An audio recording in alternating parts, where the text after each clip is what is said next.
മണ്ണില്ലാതെ ചെടികളെ വളർത്തുന്ന ആധുനിക കൃഷി രീതിയാണ് ഹൈഡ്രോപോണിക്സ്.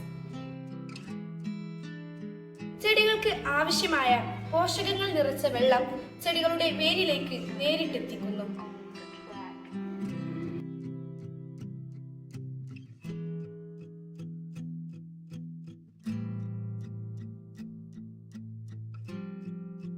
ഇതിന്റെ പ്രവർത്തന രീതി: ഈ ടാങ്കിൽ ഒരു മോട്ടോർ ഉണ്ട്. മോട്ടോർ പൈപ്പിലേക്ക് കണക്ട് ചെയ്തിട്ടുണ്ട്. സ്വിച്ച് ഓൺ ആക്കിയാൽ വെള്ളം പൈപ്പിലൂടെ ചെടികളുടെ വേരിലേക്ക് നേരിട്ട് എത്തിക്കുന്നു.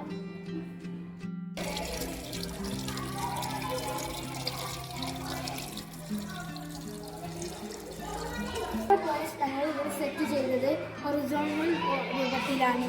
ഇത് വെർട്ടിക്കൽ രൂപത്തിലും ചെയ്യാം. ഇങ്ങനെ ചെയ്യുമ്പോൾ നമുക്ക് കൂടുതൽ വിളവുകൾ ലഭിക്കും. ഹൈഡ്രോപോണിക്സിന്റെ ദോഷങ്ങൾ: ഇലക്ട്രിക് ഉപകരണങ്ങൾ ഉപയോഗിക്കണം. കൂടുതലായി കൃഷി ചെയ്യുന്നത് ഇലവർഗ ചെടികളാണ്. പ്രധാനമായും മല്ലിച്ചപ്പ്, പുതിന, ചീര, കാബേജ് തുടങ്ങിയവയെല്ലാം. നെല്ല് ഈ രീതിയിൽ കൃഷി ചെയ്യുകയാണെങ്കിൽ അരിക്കായി മറ്റു സംസ്ഥാനക്കാരെ ആശ്രയിക്കേണ്ട ആവശ്യമില്ല. മാത്രമല്ല, നെല്ല് ഈ രീതിയിൽ കൃഷി ചെയ്യുമ്പോൾ കളശല്യവും ഉണ്ടായിരിക്കുന്നതല്ല. ഇതിന്റെ ഗുണങ്ങൾ എന്ന് വെച്ചാൽ 80% മുതൽ 90% വരെ വെള്ളം ലാഭിക്കാം. മണ്ണ് ഉപയോഗിക്കാത്തത് കൊണ്ട് തന്നെ കീടബാധ കുറവായിരിക്കും. ഈ ഹൈഡ്രോപോണിക്സ് ഒരിക്കൽ സെറ്റ് ചെയ്ത് കഴിഞ്ഞാൽ എത്ര പ്രായമായവർക്ക് മുതൽ ചെറിയ കുട്ടികൾക്ക് വരെ എളുപ്പത്തിൽ ഇത് പ്രവർത്തിപ്പിക്കാൻ കഴിയും.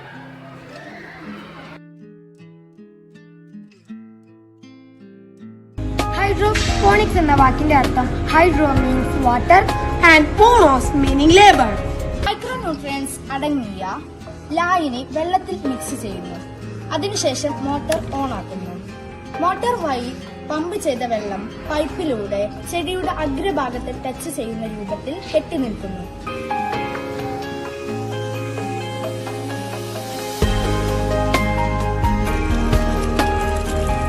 ഏകദേശം ഒരാഴ്ച കഴിയുമ്പോഴാണ് ഇതിലെ വെള്ളം നമുക്ക് മാറ്റാൻ സാഹചര്യം വരുന്നത്. ഓട്ടോമാറ്റിക്കലി വാൾവ് തുറക്കുമ്പോൾ വെള്ളം ടാങ്കിലേക്ക് വരുന്നതാണ്. ഈ രീതിയിലാണ് ഹൈഡ്രോപോണിക്സ് വരുന്നത്.